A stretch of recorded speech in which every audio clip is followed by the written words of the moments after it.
চাই এমন একটি পরিস্থিতি তৈরি করতে, এমন একটি দেশ তৈরি করতে যেখানে আমাদের মা বোনেরা সকাল হোক, দুপুর হোক, সন্ধ্যা হোক, রাত্রি হোক, দিনে যে কোনো সময় নিরাপদে চলাচল করতে পারবে।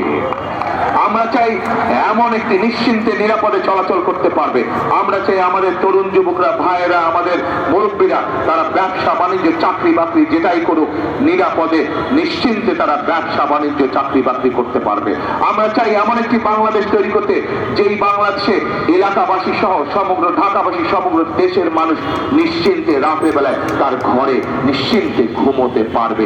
আমরা সেই রকম একটি বাংলাদেশ তৈরি করতে চাই এবং সেজন্যই আমরা আমাদের দলীয় ফোরামে সিদ্ধান্ত নিয়ে রেখেছি ইনশাআল্লাহ 13 তারিখে বিএনপি সরকার গঠনে সক্ষম হলে, 12 তারিখে নির্বাচনের পরে 13 তারিখে ইনশাআল্লাহ বিএনপি সরকার গঠনে সক্ষম হলে সবচাইতে বেশি যেই জোরটি আমরা দিব সেটি হচ্ছে বাংলাদেশের মানুষের জন্য আইন শৃঙ্খলার ব্যবস্থা করা এবং রাস্তাঘাটের অবস্থা সবচাইতে নিরাপদ করা, মানুষ যাতে নির্বিঘ্নে নিরাপদে নিরাপত্তার সাথে চলাফেরা করতে পারে। কারণ